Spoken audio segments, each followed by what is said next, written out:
What's up, everybody? Welcome to Transition Tuesdays. For this Tuesday, March the 30th, 2021, I am your host, Russ Williams. I'm so glad you could be here. I'm quite aware, ladies and gentlemen, I know you could have been anywhere in this world today, but you decided to be here with me, and I appreciate that. And more importantly, I appreciate you.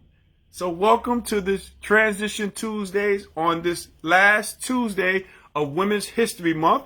We're going to go over that. Also, I think it's Doctor's Day today, too. So happy Doctor's Day to all the doctors out there, all the professionals out there. Happy Doctor's Day to you as well. Well, ladies and gentlemen, we have an action-packed show here today, as we usually do. We have a special guest that's calling in. We're going to get to that person in a second. But before we do that, I always like to state my intentions for the show. And my intentions is to give you the opportunity to laugh, smile, think, and engage in honest conversations about your life's transition. So that's what we do here. And speaking of honest conversation, I have on the line here my special guest. Special guest, are you there?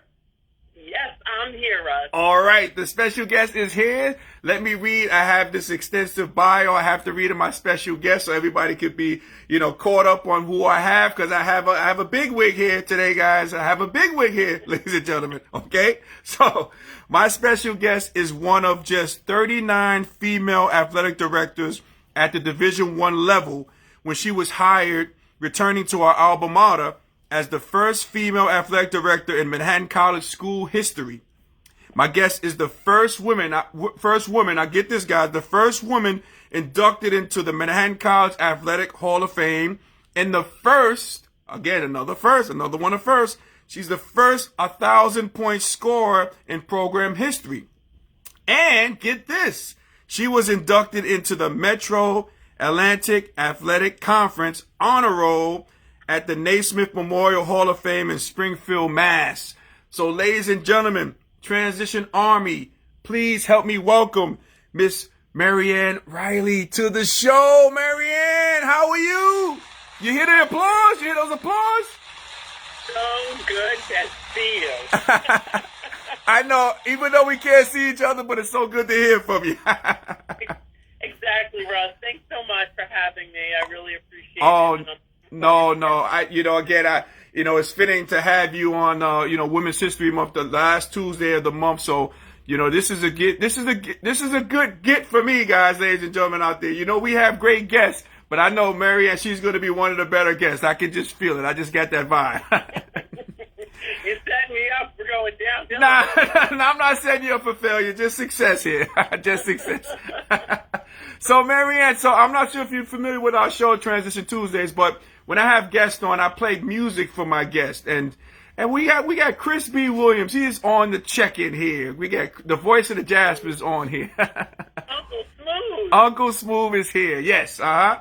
So, Marianne, what I do is I play music for my guests. So, this song I'm about to play for you, Marianne, I just envision you like after a hard day's work. You get back home, you kick off your shoes, you maybe have some white or red wine. I'm not sure your preference, but you might get this. And I think you listen to this song, and I think this song makes you happy. So let me just play this here, and you tell me what you think, all right? Hold on 1 second. All right. Can you hear it? Earth, Wind, and Fire, but of course. Okay. So, okay, let's get to the chorus. Hold on, say it's coming. It's one of my favorite songs. All right, here we go. 1, 2, 3. Do you remember? Oh, man. So you know this song, September, Earth, Wind, and Fire. You want to, why do you like Earth, Wind, and Fire so much there, Marianne? I love the beat. I just love the sound. I love the words, and it gets going. Mm-hmm. It gets you going. It does. And here's an ironic little tidbit about that song. But September, when they mentioned, Maurice Rice says the 21st, night of September.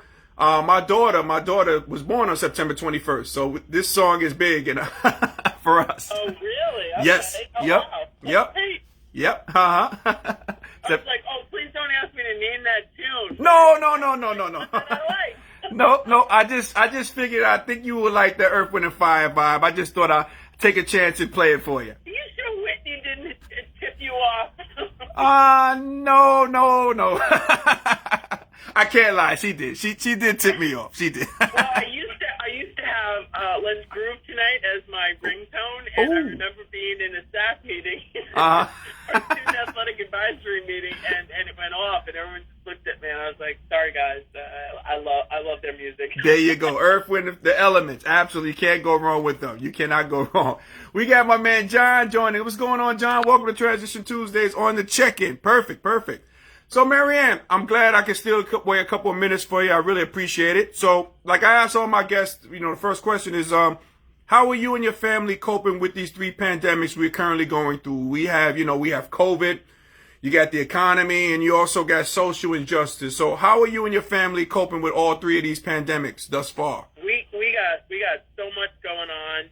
Not only my family here, but my Manhattan family too, right? Yep. So, it's been a year like no other. Yeah. If you had asked me, this is what I was going to be leading a program through, and I don't think any athletic director out there would have thought that. But personally, it was a challenge. Obviously, we all hunkered down back in May of 2020 when we had to come off the court down in Atlantic City. Yeah, I remember. I was with you during that time. Yes.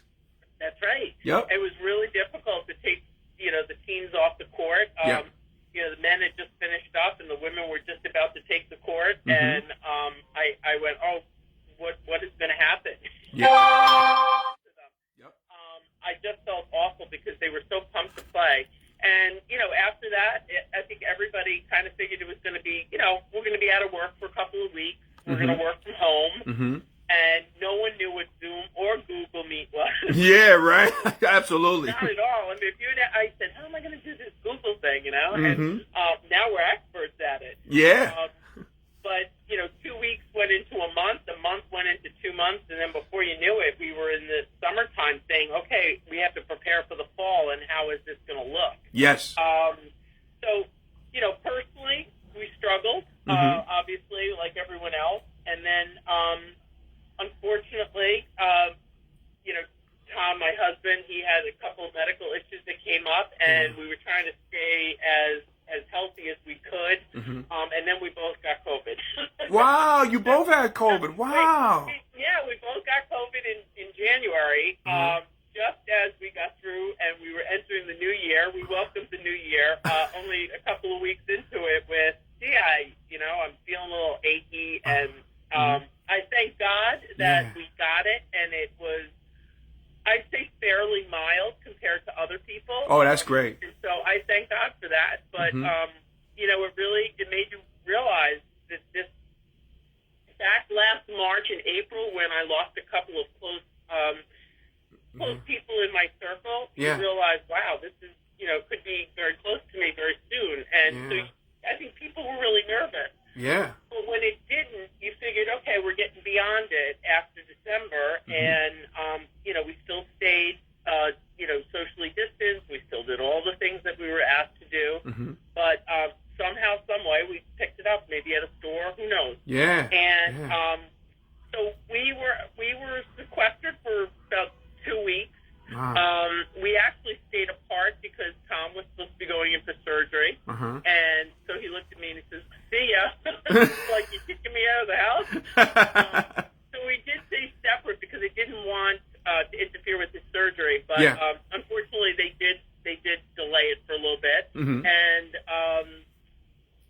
we recovered. He had surgery. Okay. He's doing much better now. Oh, that's great. Recovering. That's great.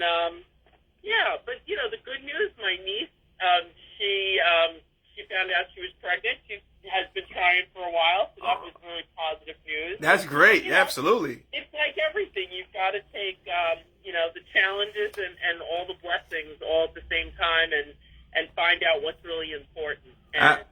And, Absolutely. Yeah, absolutely. Yeah, because, we have, myself too, in my circles, I've lost people due to COVID and everything. And it's great to hear that you guys, you had it, but you're able to combat it, which is great. And you're still here doing your thing. So that's great.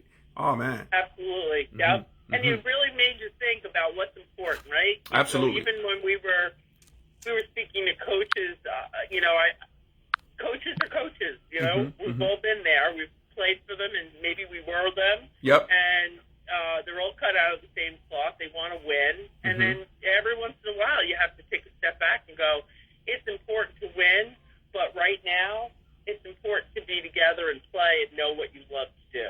Absolutely. And I would say that to the coaches. I said, you know, winning will take care of itself when we have to win.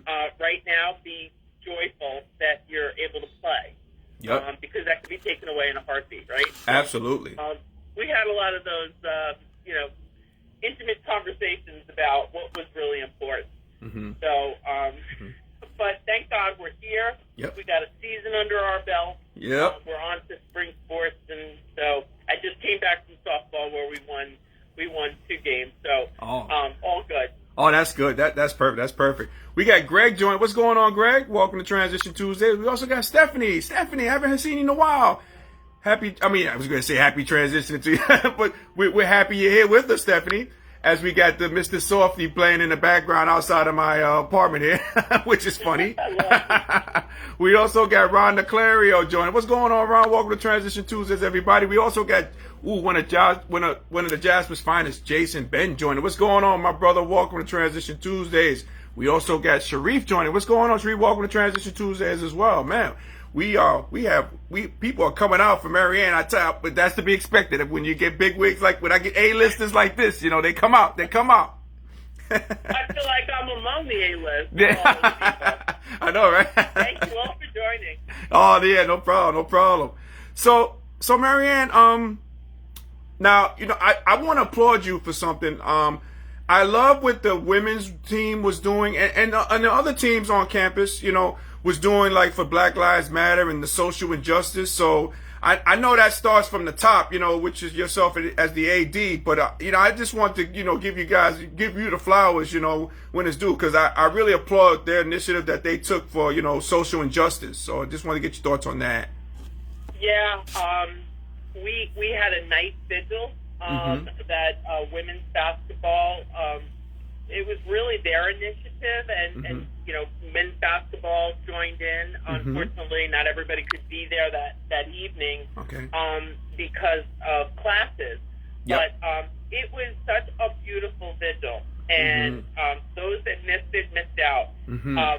A young lady on our women's basketball, in our basketball program, Kiambra Griffin, she is our director of basketball ops, and she's phenomenal. I see her being an athletic director one day. Wow. And I think that's her trajectory, even though she's very much involved with the women's basketball team. It'll all work out in the end for her, because I see where she's going. It's just a beautiful thing to watch. But she really helped coordinate that evening along with the student athletes. And the president, the vice president, provost, we all came out, and we had some prayers. We remembered those who were tragically taken from us in really brutal ways. Yeah.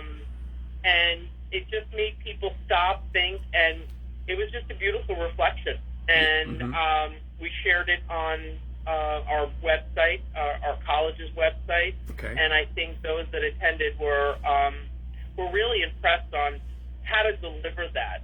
You know, difficult topics, really difficult, you know, and I think the way they delivered it on the steps of Smith's auditorium was just beautiful. Yeah, and you know, it's great too, coming from a student athlete's perspective, because you know they have a lot on their plate, but here they are making the initiative to, you know, that knows that, you know, Black lives do matter, and hear our thoughts on it, and you know, we're gonna try to, you know, they have a platform, so they, you know, they're bringing it to the, you know, to the masses. So now I really want to applaud you on that there, Marianne, because you know, I know everything. I appreciate that. I wish I could take the credit, but I don't. I give all the credit to the student athletes and their coaching staff, and I also have to say a shout out to the MAC conference, our Metro Atlantic Athletic Conference, because they're probably one of the only conferences that I think did such an extensive job with United for Justice. Yeah, sort of. On ESPN3, whenever we would televise any of our games through that venue, there was always a comprehensive approach to hearing from the student athlete perspective, hearing from our coaches, Right. And I thought they did a great job. I got so many compliments on that. And two of our student athletes were included, but it really was the whole conference that got together and had this initiative. So hats off to them as well. I think the more we can get our message out to the public, the better. Absolutely. Absolutely. Yeah. So, Marianne, how does it feel being one of the few women athletic directors in the country? Like, are there less than 50 Division I female student athletic directors at all out there, or? So when, like you said, when I was hired, I was only about one of 39, and I never thought of that, to be quite honest with you. There's only about 351 Division I institutions, give or take. Right. Some are in transition to go to Division I. So when you think about it, there's only 351 possible jobs available at Division I. Yeah. And so if I had actually let that get into my head, it might have kind of messed it up a little bit, but I did, being a female, okay, that's nice. And I am humbled and I am honored to hold one of those positions. Right. But at the end of the day, I have a job to do, so gender is no longer a topic to focus on. It's nice. Right. I do feel it's an honor to be one of them, but it's a big deal because there aren't a lot of us. Now I think there's about 55 of us, which is wonderful. Right. There's still very few in the Power 5 conferences, but I think football is a big influence of that, and their basketball programs, but it's the two together. But being the only female in a room or at the table, I'm kind of used to that. Right. It really is wonderful to be part of the women leaders. It used to be called NACWA, the National Association of Women Athletic Directors. Wow. Okay. Now it's called Women Leaders. And what they do is they prep younger females in the industry for the next step up. Okay. So to have that organization as an offshoot of the main NACDA, which is the National Athletic Directors Association, is really wonderful. And they tackle topics. So like Kiki Kiambra, she's part of that. Oh, okay. And so when I went to a virtual conference, I'm like, oh, Kiki's on this. And then we had a conversation, and she said, yeah, Marianne, I want to be an athletic director one day. And I think that's wonderful. Oh, that's when great. I came to Manhattan, you don't realize the influence you have on other people. Yeah. And I had a young lady come up to me, and she was our Student Athletic Advisory Council president. And she said, you know what, Marianne, I really want to go into athletics because of you and Whitney, actually, at the time. Wow. And I said, wow, that's great. What do you want to do? So we had a conversation, and she filled out an application to be an intern at the NCAA. I said that would be a great opportunity for you to get your foot in the national, venue and see what that's like. Yeah. She went on to the NCAA, worked there for a year, and now she's at Yale in the athletic department, working for one of the other female athletic directors, Vicki Chung. That's great. And she's in athletic development. And I look back and I say, wow, because of our influence on her, whether I realized it or not at the time, she realized, hey, she's an AD. I want to go into this business. If you're surrounded by people who look like you and are like you in a way, you start to see, I can also be like that. So Absolutely. I think of like the last 10 years, right, between having a man of color as our president and having a female vice president and one of color, having an athletic director, no color or color, it's an example of what students that are coming up can be. Yes. And I think the more we're able to do that, the better.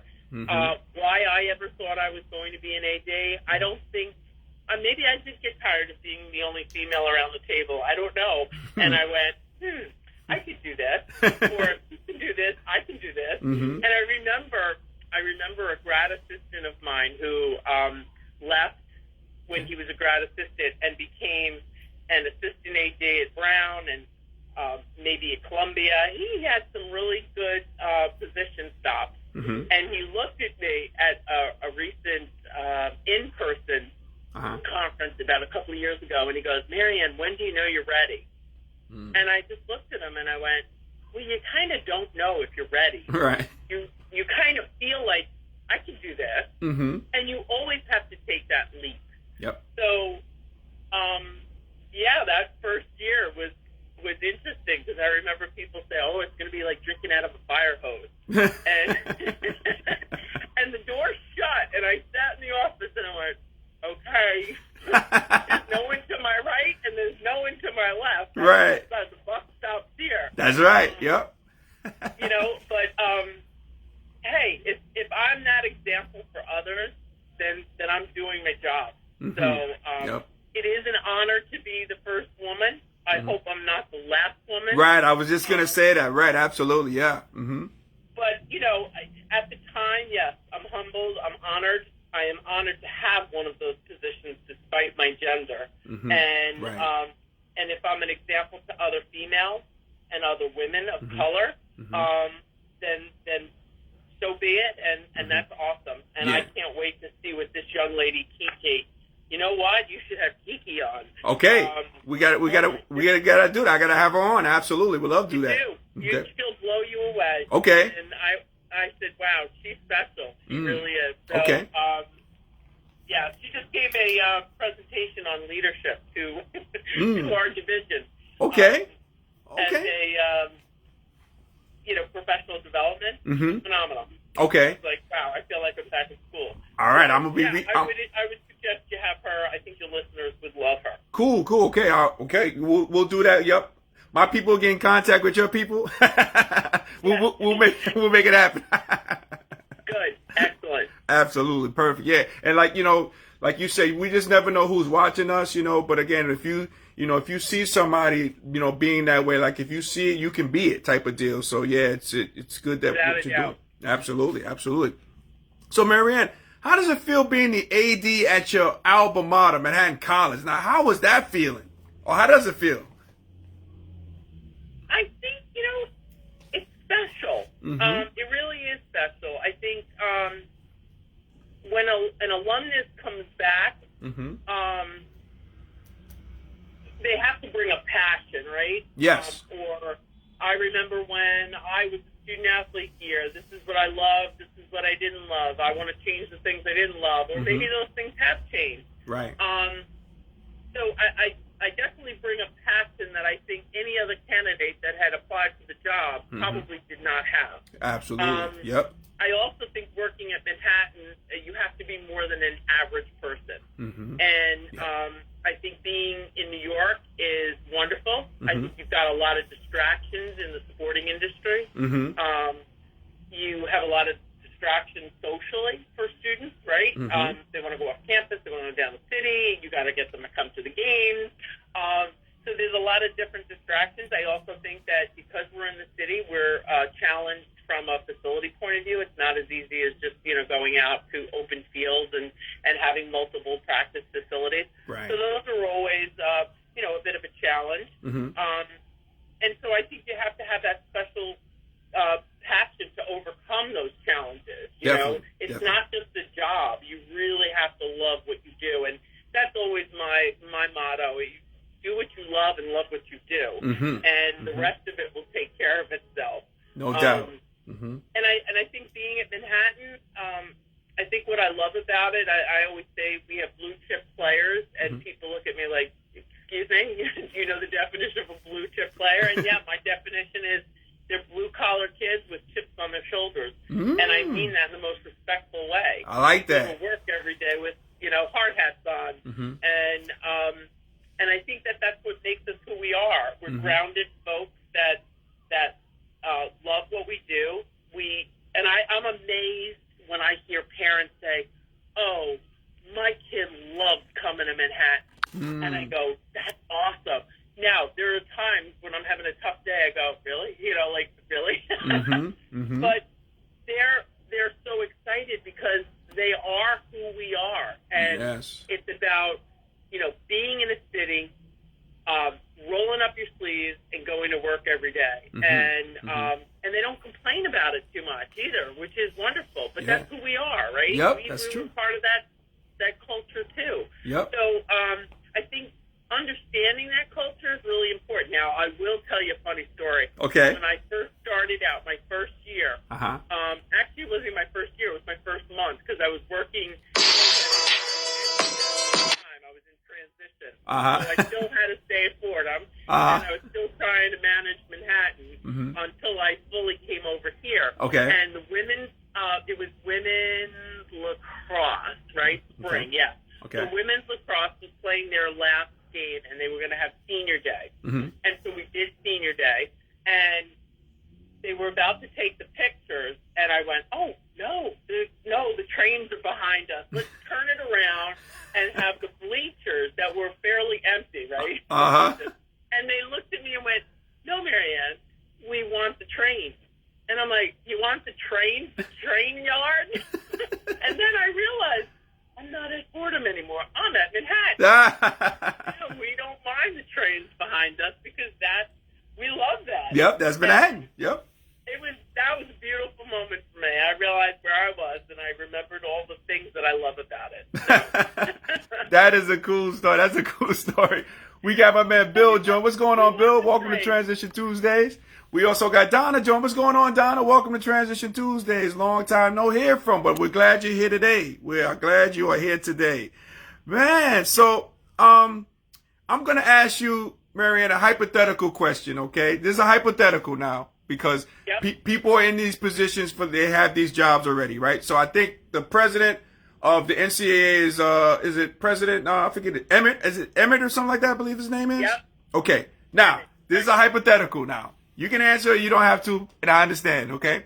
But let's say if you had an opportunity to be the first woman president of the NCAA, and I can see that happening, would you take that position if you had the opportunity to do so?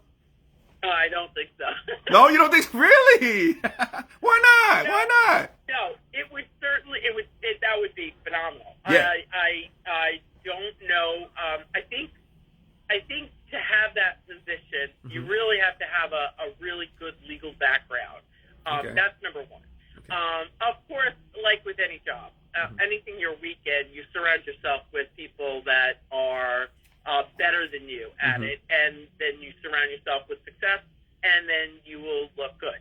Right. So the fact that I wouldn't have a legal background, you just, you surround yourself with folks that would be able to help you out with that. But, you'd have to, I think I'd have to be in a different place and time. Okay. Right now it would never be something that I would want to jump at.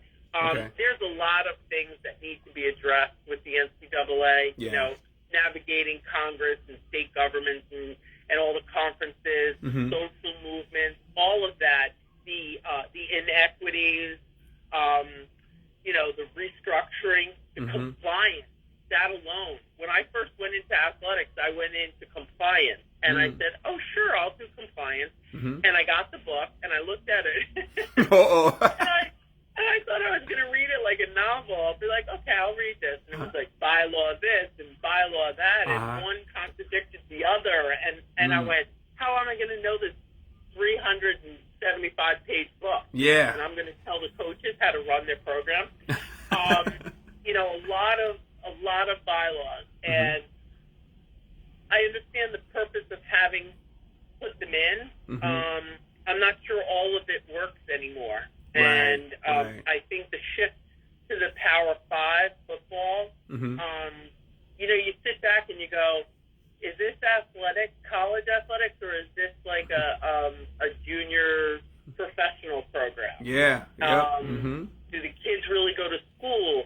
All of a sudden, an education isn't worth what it was worth when we went to school. To get a college education is tremendous. Right. It's worth over $70,000 with room and board, and they get cost of attendance, so they get an extra check back to help them, with some of their living needs. Yep. But we just went to school, and we were so grateful that we had a 4-year scholarship. Yep, absolutely, yeah. We're happy with that. And I get it. All these, Big 5 schools are earning money on the backs of these kids. That is true. really college athletics at that level, or is it like a minor pro team, or it could probably challenge some of the big time pro teams. Mm-hmm. So I think there's a lot that has to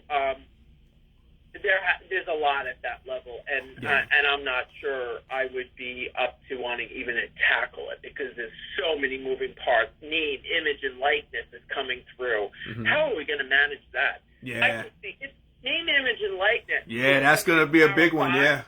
That's a big one. Yeah. But don't think it won't be big when it comes to Manhattan College, because the Riverdale Jeep, company could tap one of our basketball players and say, hey, you want to be a spokesperson? And we're going to have to try to manage that. Yeah, that's true. Yep.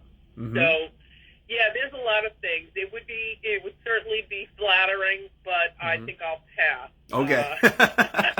I'm just saying, I know some people who know some people, so maybe you might get the call. I don't know. There will be one day, and I'm probably sooner rather than later. But I can see a Val Ackerman doing that. Right. Yeah. She'd be great at that. Yeah. WNBA, Big East. Yeah. Yeah. Not that I couldn't. Right. I wouldn't want to. Right, because I know you could. I know that. You put in that passion, enthusiasm to do the job. And like you said, you know people to help you out in the matter too. You know what I mean? So that'd be good. Exactly. Yep. So Marianne, you talk about some like different things that are going on. Like you got the players' images, the likeness and stuff like that. You got to contend with. Let's talk to me, if you would, if you could talk to our viewers about this transfer portal, which is really just like changing the game, it seems like, for college athletics. Can you talk to us? Can you walk to us a little bit about what the transfer portal is about and how it affects people? Because this process is really big. Oh, it's huge. Yeah. It's really going to change.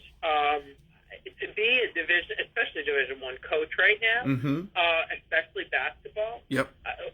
We were the most picked over league last year. So just a little bit of a background. Okay. When you were a basketball player, like when you're a basketball player, you were never allowed to transfer without permission. Correct. And, if you have a disgruntled kid on your team, there's no reason why you'd want to keep them. And certainly you wouldn't want to not help them. Right. But I guess there are some schools out there that would not want to help Johnny, who maybe caused a little bit of an issue on the team or didn't turn out to be the way he was supposed to be when we recruited him. So now, no, I'm not going to give you permission. And if you didn't get permission, you could still transfer, but at the next institution, you wouldn't be able to receive athletic aid. Well, most kids can't afford college, right? Right. So not to get that was hurtful to the kid. So what the NCAA decided to do is, okay, and if you transferred with or without the aid, you still had to sit out a year. Right. Okay? Yes, that was big. So, Yep. and that really did. What I liked about it, it gave pause for the student athletes to say, do I really not like it here enough for me to leave and sit out at the next institution and just practice for one full year? So that was the good part about it. The bad part about it is the schools had the last word whether or not the kid got the aid or not. So the NCAA decided to come in and protect the student athletes. That's great. And then they created this portal, which means you didn't need to ask permission. If you didn't let now the downside of it is if you're not happy with coach and coach reprimands you and is trying to get the best out of you, and you go, I don't like this anymore. I'm leaving. I'm going to go to another school. I'm taking my ball and going elsewhere. So you put your name in that transfer portal. You put your name in the portal. Right. Most kids realize after they do it, you're not coming back because the coach isn't going to take you for putting your foot in the other pond. Right. So as soon as you put, okay, so test it out. Right. So yeah. Okay. So you can't test it out. So when you put your name in that portal, there is no turning back with the school you're going to leave. I mean, you're not coming back there. I mean, you could, if the school wanted to, they could. Right. But most won't because the kid basically admitted they don't really want to be there with you. Right. Correct. So, right now, there's over 1,100. Wow. Over 1,100 kids in the portal for basketball. If I just told you there were 300 and something colleges, Right. that almost there's almost 2 for every institution, average-wise, right? Wow. So Now, is that for men and women, or that's just for men, or? that was just on the men's side. That's just on the men's side. Okay. Wow. Yeah, it's crazy. It's really crazy. Man. And so now some coaches will recruit just from the portal. Mm-hmm. And I always say there are some legitimate kids that go into the portal because they really did not make a good decision and they do need to go elsewhere. Yeah. Mm-hmm. But then there are some kids that just go, I don't want to take this anymore, or I don't want to change because coach keeps trying to make me change. It may be for the better. Yeah. But I don't think about it. We all had coaches that we were like, oh, I got chewed out today, and you're coming back tomorrow for more maybe, but you were reprimanded maybe for something that was deserving. Yeah. Now, if a kid gets reprimanded, a kid can go, I'm out, I'm leaving. Yeah. And that's his or her prerogative, but isn't that a little bit of our culture today too? If we don't like what we have, then I'm just gonna go somewhere else. That's true. See That's what I can get somewhere else, right? yeah. So that's the only downside of it. You know, kids don't learn to maybe stick with something that might be a little adverse to them, and they just go elsewhere. And I don't always think that that's the best. Yeah. So when you think about it, averaging 2 per Division I program, Wow. that's a lot. That's You can that. have 4 or 5 of your kids go into it. too. Yeah. So, Yeah. you know, last year we had a very promising sophomore class that was going into junior year, and a couple of those kids left. Yeah. We had our center who was going to be here for a 5th year decided, hey, I'm going to take my 5th year of eligibility and I'm going to go to a bigger school in the Big East to try. Right. You can understand that. If they gave you what they came to give you, you don't mind them going elsewhere to try out. Like, I want to try just 1 year in the Big East or 1 year in the ACC. And if they're willing to, if they're recruited to go there, well, then fine. Right. That's true. You don't mind that, but it's the kids that just pick up. So if you're a coach and you're planning on this freshman class being sophomores, the sophomores being juniors, and then you have a couple of this class and a couple of this class decide, yeah, let's go. We'll all enter the portal. How is a coach supposed to plan their future? Yeah. Wow, that's tough to navigate. Yeah.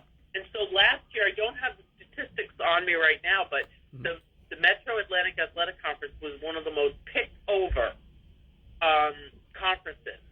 So if Manhattan gets a really good recruit, you don't think some of those Big East, ACC, SEC schools are looking at them and saying, we could use that guy on our team. Wow. Or we could use that girl on our team. Yeah. And if he or she enters the portal, they get picked up right away. They get picked up right away, man. Hey, question for you. Before I ask you a question, though, Marianne, we got Karen watching us. What's going on, Karen? Welcome. We also got Tom joining us. What's going on, Tom? Welcome. And we also got Janine, one of my Jasper sisters, joining us. What's going on, Janine? And we also got Tariq Thacker, one of the Jasper's finest to ever play, joining us. All of us are joining us here today. Now, Chris had a question for you, Marianne. He says, is there any way you can check with, the status of people in the portal? What do you mean by check? I guess they're in there. Yeah, I think he's putting on his media hat, and I think he's trying to see like who's in the portal and who isn't in the portal and like names. I think he's doing a little snooping around personally. I think from the media perspective, that's what I think he's trying to do here.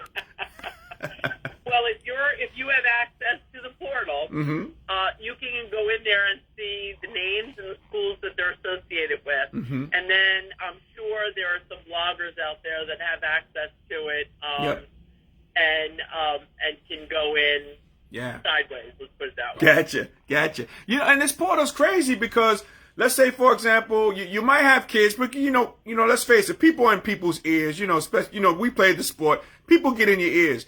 So you might be going to a school. Let's use Fordham. Okay, let's say Fordham, right? And you have a good year and what have you. So people be in your ear like, oh, you might be better than Fordham playing at Fordham. Put your name in the portal, and then North Carolina or Duke, they might pick you up. So You know, I can see a lot of players doing that as well, based on like they're getting some outside noises saying that, you know, hey, look, you can go elsewhere and do this, and that's a tough get. Absolutely. Yeah. Absolutely. Mm-hmm. We've had some kids. So, all right. So, Polycap, Mm-hmm. our graduate senior last year. Right. He could have stayed another year, Mm-hmm. but that's a kid who you say, okay, he really did want to try something special and go to a Big East and put his foot there. Mm-hmm. He goes, he plays, he looks. I used to tune in when he'd play and be like, oh, looks the guy's a little stronger, a little bigger. Yep. And he did really well. Well, the coach got let go at the end of this year, so now he's going to have to transition because all the kids got a year back, right? Right. COVID. Mm-hmm.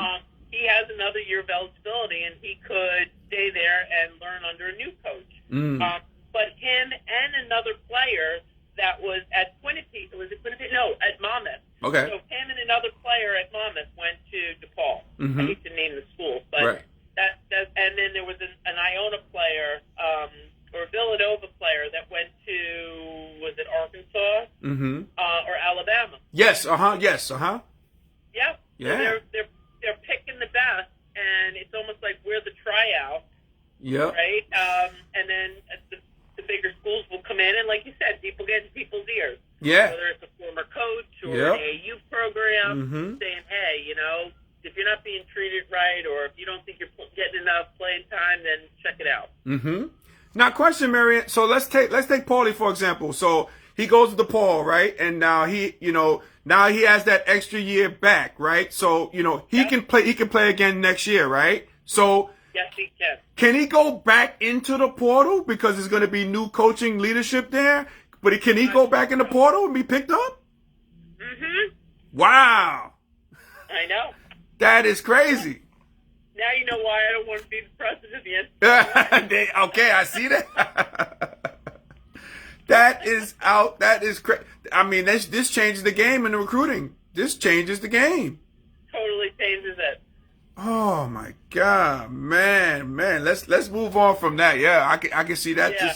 That's just a headache brewing, man. And the portal that's been all sports too, right? Not just basketball, correct? Yeah. Okay. Yeah, but it affects men's basketball and women's basketball the most because right. And baseball, because baseball they just started to make them sit out a year. Yep. But it affects those two sports heavily. Okay, gotcha. Now, like I mentioned earlier, Marianne, about your extensive bio, being a player, one of the greatest players in Manhattan College history. So, what type of baller were you when you played at Manhattan College? Because I've heard a lot of great stories. I heard you were a ferocious rebounder. I heard about that. But I want to know, what type of baller were you at Manhattan College? Well, as you were saying, I was the first at this and first at that. I was like, all that means is I'm old. No. Well, I was on the first women's varsity program, right? And so there were no varsity women's programs that were at the Division I level when I was being recruited. They were just building Dratty Gymnasium, so they were transitioning the club program into a varsity program. And so I was the first cager that they recruited. And when I came in, we had a coach that was from the Lucille Cavalas days, and I don't know if there are folks out there that know, but women's basketball in New York City was pretty good. And Lucille Cavalas was the Queens College coach, and she had some phenomenal players on her team. Okay. And it was the AIAW. So Michelle Blatt was one of our coach, and she came from that pedigree.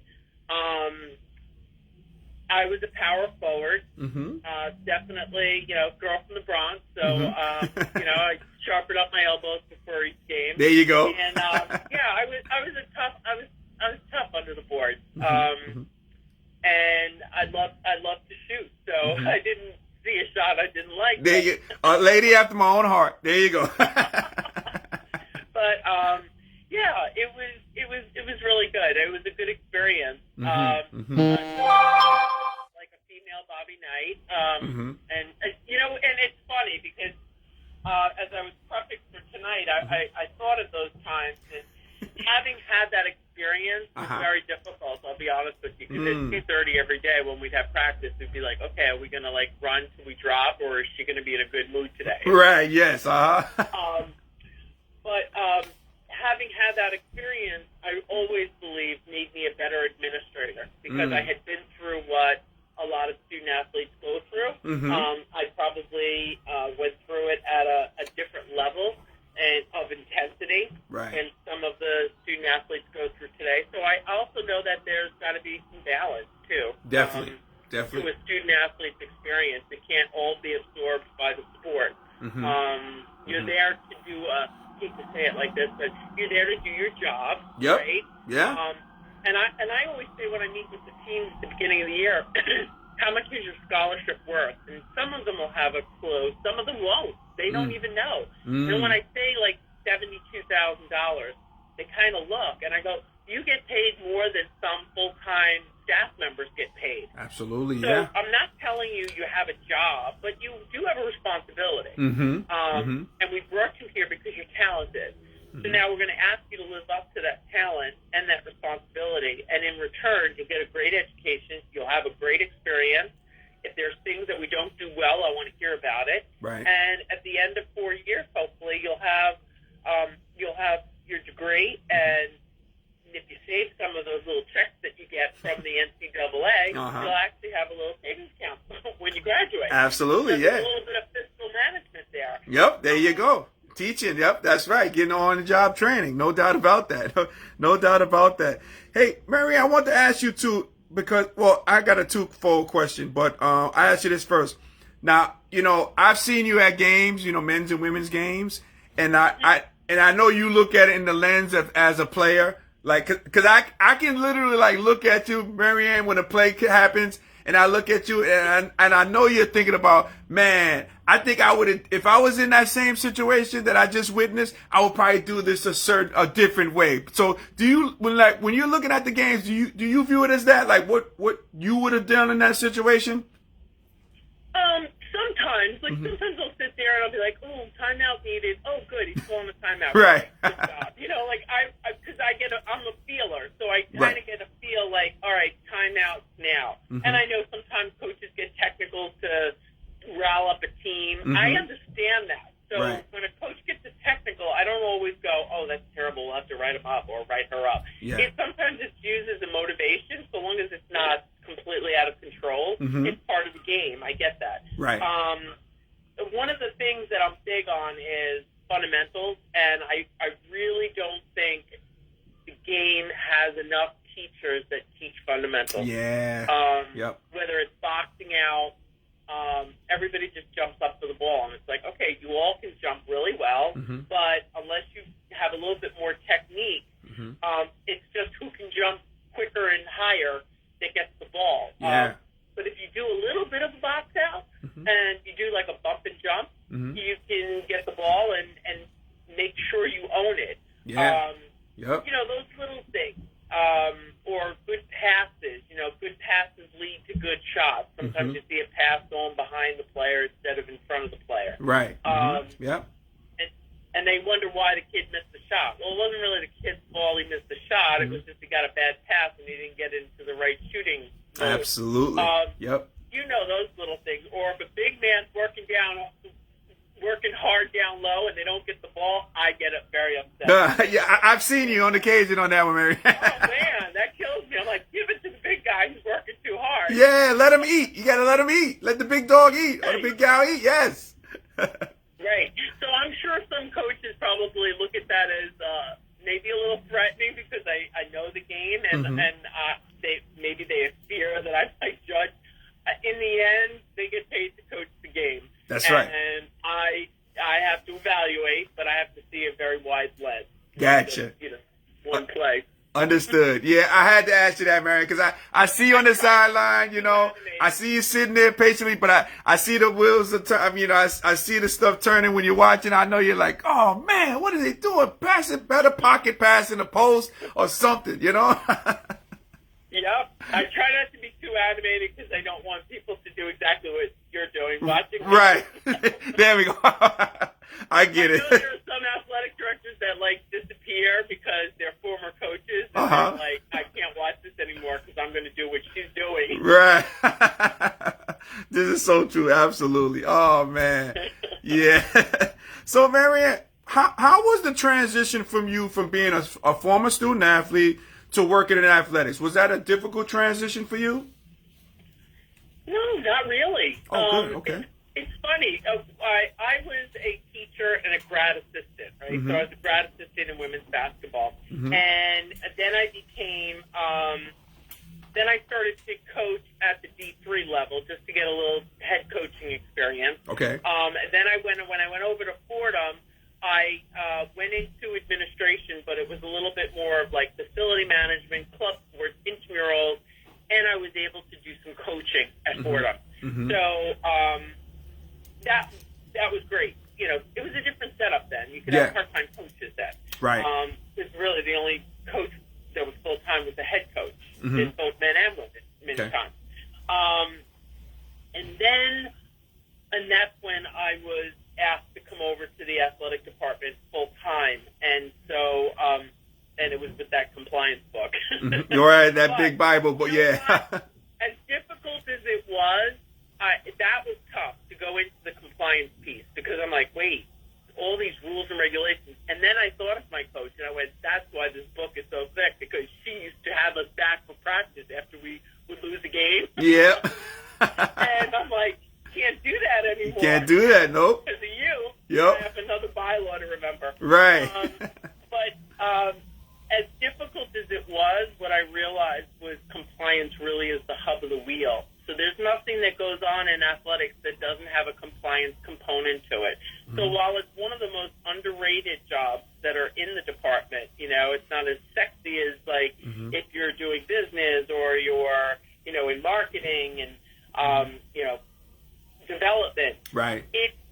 There's not one job that you do in athletics or anything that's done, recruiting, spending money, hosting recruits, that doesn't have a compliance piece. So that person is very important. Yes. Because when things don't go well, it's always got a compliance component to it. Mm-hmm. So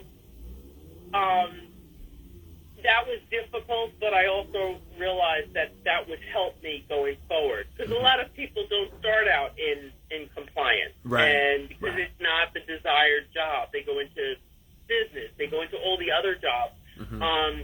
But when you're an AD and you've had the compliance under your belt, it actually makes you better, I believe. Yeah. Because you have that as your ground.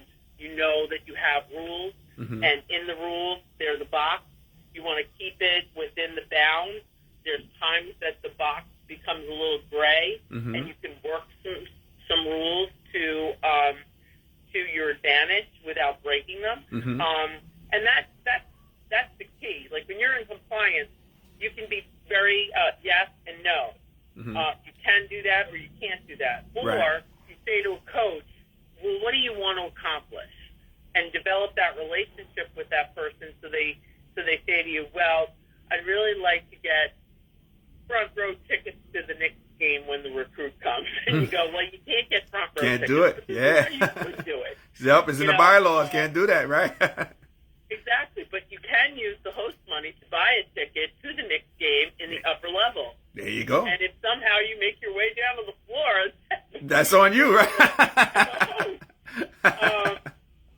So there's a way to work it, and you just have to have that relationship and that trust to be able to get the what's the main goal you want out of this, and let's see if we can do it. And if the answer's no, then the answer's no. So I think when you have that as your background, it helps you as you go forward in your career. Makes sense.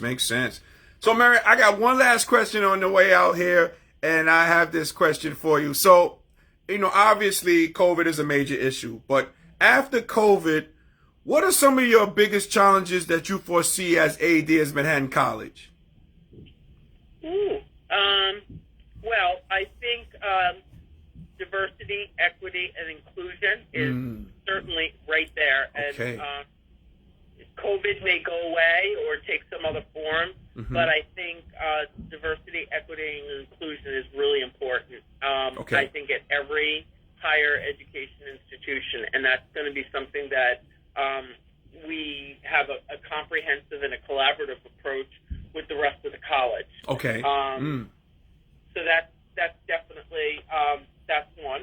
I don't think it's a problem. I think it's just a topic that needs to be addressed, Right. and programs need to occur to support it. And then, well, there's always, facility issues. You always want something better than what you have. Right. There are some things that we need. We have a baseball team that has they're like nomads. They have no home. They have a public park. Yeah. So we want to make that their home. And we want to, invest in that program. And in return, I'd love to bring baseball back to the Bronx, as I say, and have our team and our student athletes and coaches do programs with the community, because I think, having grown up in the community, right? I grew up in the Bronx. Van Cortlandt was my park. That was my playground. I would go play hoops across the street and visitation and stuff. So that's what you did. And so for us to build a stadium for baseball and bring the kids from the community, and they get to see college athletes, something that I always remember this when I was at Fordham. We did a read a book program in the community, and I remember the person running the read a book program with us said, our kids look at those wrought iron gates and wonder what's behind it. It's like Oz. Wow. Like, wow, that really impacted me. And so, well, we don't have as many wrought iron gates as Fordham does. It's the same concept. We got the steps. We got more steps. Right. We got more steps. Let's break down those barriers and bring the program to the kids so that they see, hey, I can be one of them one day too. It's back to the same thing.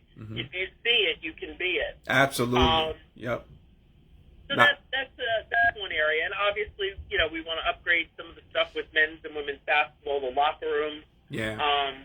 As we get back to some normalcy for next year. Yeah, definitely. Hey, last question. I just was thinking about this. Like, this thought appeared in my head. We got Dratty Gymnasium, right? And you know how some people name their courts. I know you got like Jim Boeheim Court and Lou Carnesecca Court.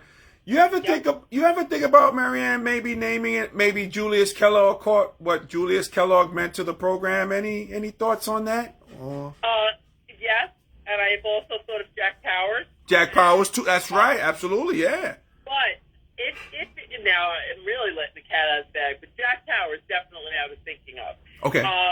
And this was my other thought. Julius Kellogg and Bob Ott.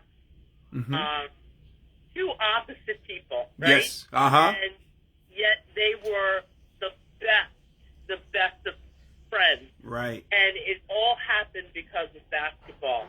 He's black. He's white. He represented so much for the college and for his own character to do the things that he did. Yes. And Bob supported him in every manner. We're talking about, segregation where, juniors wouldn't be allowed to eat with the team when they would go down south. So I look at that friendship as something very powerful and a very powerful story to tell. And if and when we do the locker room over, and this is a thought that I had, if and when we do the locker room over, wouldn't it be great to call it the Julius Kellogg Baba locker room? And in honor of both of them and their friendship and the bond between the two and what sports did to bring them together. In addition to all of the wonderful things that Junius represents for the college and for himself as a person, the character and the ethics. That sounds good. That sounds like a winner to me. Yep, absolutely. Yeah. So you'll be helping me with that podcast. Yeah, we could do. Yeah, I got an idea. Like, we can do. Maybe get alumni involved with, like, maybe like former players who played there. You know how you have your cubicles. Maybe alumni could donate money and have their name on like a little plaque near their cubicles where they once sat. You know what I mean? Maybe we could raise money like that. Absolutely. Yeah. And it's funny. I was down in Monmouth this past weekend watching baseball play down there, and Monmouth is just beautiful. Yeah, I heard a beautiful And campus. I looked around, and I saw the Hawk, huge Hawk in front of their arena. And I just looked at it, and I went, the Hanlon family. Let me look them up. So I'm in the car, and I'm looking them up, and he's a sculptor. And he sculpts these beautiful monuments, I guess you could call them, or statues of prominent people, not only in sports, but in the community, too. And I was like, wow, we should have a Brother Jasper. We should have a Junius Kellogg. Of course, I don't have the money to pay for it, but I have it in my vision of what I would love to have and have our story told. Yes.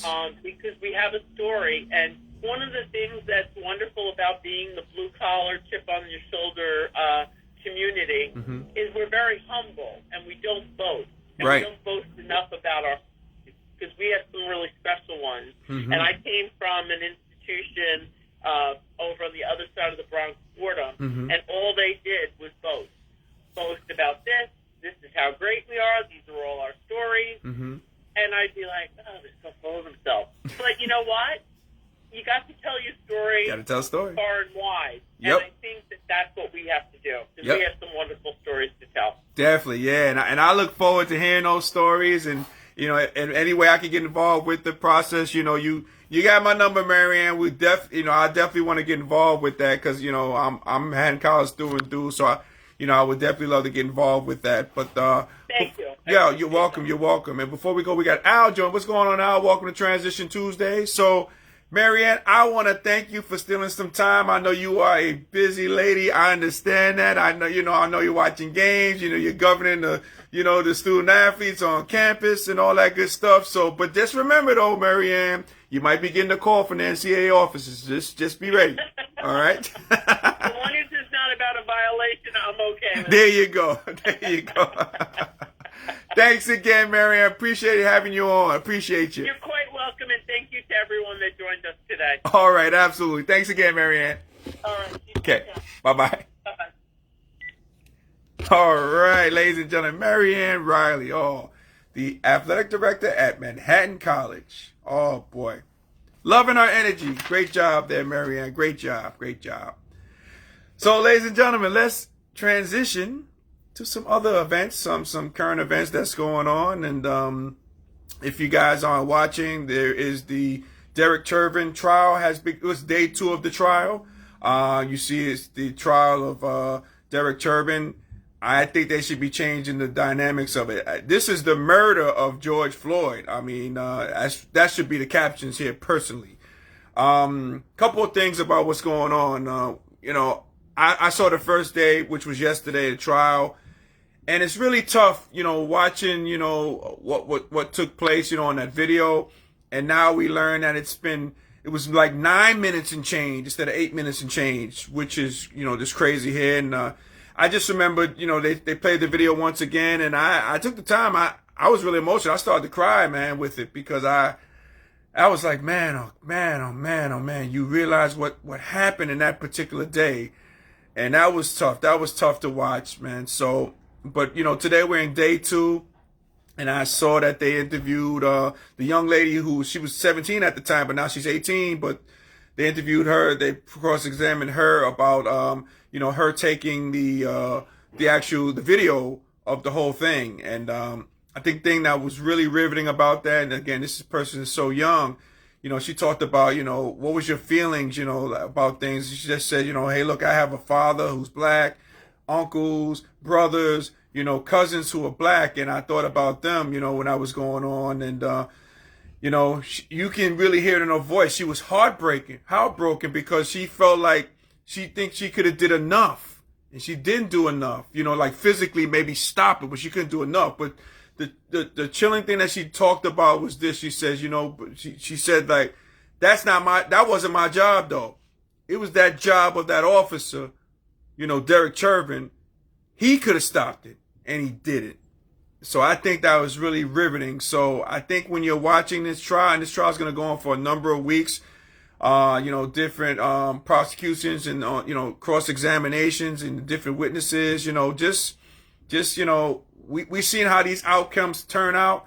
we just hope this be a little something different because, again, the evidence is right in front of you. So you have to really believe your eyes, And again, I'm sure I'm sure George Floyd's going to be called every name on, besides the child of God, just to distract and everything. And, one thing I'll say, though, is this, off the record or not, Minnesota, they got to get this right.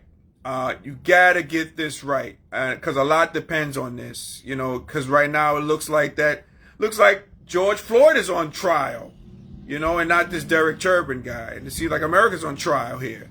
But we really you got to get this one right because if you thought 2020 was bad, in terms of the melee and all this stuff like that, if you don't get this right, what everybody saw, it will not be a pretty picture, I don't think. But again, that's why we have prosecutions and that's why we have trials. But, we got to get it right. We got to get this one right. Got to get it right. Man, oh man. Donna says great stuff. Thank you, Donna. I appreciate you. So yeah, so just keep watching that. Stay diligent, guys. I recommend people do watch it because this trial is very hugely important for our society. What we do going forward. So this trial is important. A lot of stuff's probably going to be said, a lot of crazy stuff. But again, I just pray for the George Floyd family who has to endure this once again. And, but what I'm hearing on TV, especially from the brother of George Floyd is, he wants justice for his brother and he wants justice for his family. So, stay diligent, keep staying tuned, and we'll stay locked and loaded on this one. We'll definitely do that. So, on a different note, I'm not gonna say brighter note, but on a different note, I just want to come to you as I come to you with full transparency. Is myself and my mom, Miss May. Shout out, my mom says hello to everybody out there. We just received last week our first shot, our first vaccination from the Pfizer vaccination. We just got that, so I'm really excited about that. And our next one comes next month, so we're gonna get that done. And I had great conversation with my mom. And I wish my mom was here to talk to you guys, but my mom asked me how was I feeling like a couple of days after I got the shot. My arm was just a little sore a little bit. But my mom, she told me, she was like, man, Russ, after the shot, I feel like I'm like 16 years old. 16 years old, so she's feeling great. So, everybody out there asking for Miss May, she's feeling great, and she sends her love to everybody. So again, so we got the first shot, and then, we started that process. So, just wanted to be sharing total transparency with each and everybody out there. We got my man Derek Harrison joining us, one of the twins joining. What's going on, twin? Welcome to Transition Tuesdays, my friend. Welcome. So, ladies and gentlemen, if we were able to make you laugh, smile, and think during this broadcast, my good friends, you have accomplished something major today. So celebrate your victory today. Celebrate your victory today. All right? So important. Ooh, as my theme song comes on. Oh, my man. Yes, absolutely. So, I want to thank each and every one of you guys for joining us here on Transition Tuesdays from the bottom of my heart. Thank you so much. If you missed this episode or other episodes, past episodes, you can go to the YouTube channel, our YouTube channel, Transition Tuesdays. Check it out. I'll post the show. Okay. Also, if you need to, I would love for you to follow me. If you're not doing that already, but you can, you have the opportunity to follow me on IG at rwilltransitions. Check me out there. And special shout out to my guest today, the athletic director of Marianne College, Marianne Reilly. I appreciate you coming on. Great insight, great observation of what's going on. And again, I told you guys, I get heavyweights on here. Marianne Reilly is one of the best athletic directors in the country, who just happens to be a woman. That's the way that is. But no, great stuff, Marianne. Thank you so much for coming on. I appreciate it. So, ladies and gentlemen, Transition Army, as we say in party, happy transitioning, and we'll speak to you soon. Take care, everybody. God bless.